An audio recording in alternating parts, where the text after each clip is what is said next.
Voici les dernières nouvelles de la journée. Bonjour et bienvenue à tous. Première nouvelle, un plan de modernisation du réseau électrique français, évalué à environ 100 milliards d'euros d'ici 2040, vise à répondre au vieillissement de l'infrastructure et aux objectifs de transition énergétique du pays, comprenant notamment des investissements dans les raccordements, le renforcement du réseau à haute tension et le renouvellement des infrastructures. RTE, le gestionnaire du réseau, appelle à une anticipation des acteurs industriels et énergétiques pour mieux mutualiser les équipements et renforcer la capacité de production de l'industrie européenne. Deuxième nouvelle, en 2023, l'État français a récupéré 1,2 milliard d'euros de cotisations sociales grâce au contrôle des URSSAF, une augmentation de près de 50% par rapport à 2022, marquant ainsi une lutte accrue contre le travail dissimulé, principalement concentré dans les secteurs du BTB, du commerce et de l'hôtellerie-restauration. Le ministre des Comptes publics prévoit d'accentuer la pression sur les entreprises frauduleuses avec 2 décrets prévus d'ici mai,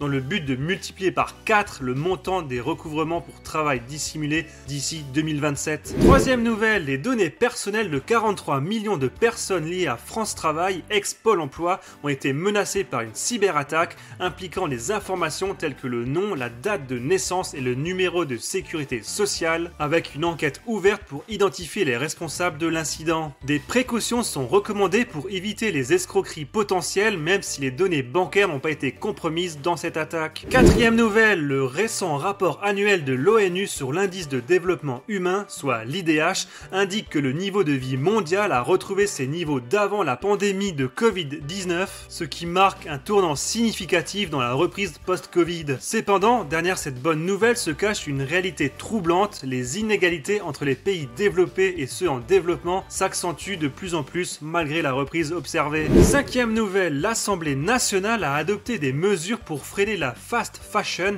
notamment en interdisant la publicité pour les vêtements à prix cassé et en instaurant un système de malus environnemental jusqu'à 10 € par produit, visant à sensibiliser les consommateurs et à réduire l'impact environnemental de l'industrie textile, tout en ciblant des marques telles que Shein et Temu. Et enfin pour finir, voici les dernières nouvelles en vrac. La France au football conserve sa 5e place à l'indice UEFA, garantissant ainsi 4 places en Ligue des Champions pour les clubs de Ligue 1 lors des 2 prochaines saisons. Les États-Unis ont voté une loi menaçant d'interdire TikTok si ses liens avec ByteDance, l'entreprise chinoise qui détient TikTok, ne sont pas coupés, suscitant des préoccupations concernant la sécurité nationale et la protection des données. Le café décaféiné cache des processus d'extraction potentiellement dangereux pour la santé, impliquant des solvants susceptibles de provoquer le cancer. Les attaques en provenance d'Ukraine ont visé la Russie avant les élections présidentielles avec des incursions armées et des raids de drones, alors que le président Vladimir Poutine appelle les électeurs à ne pas dévier de leur chemin en soulignant l'importance de voter pour exprimer l'unité et la détermination du pays. Kim Jong-un teste un nouveau char de combat qualifié de plus puissant au monde lors d'exercices militaires en Corée du Nord. Le The Event revient en 2024 avec une nouvelle édition caritative après une pause en 2023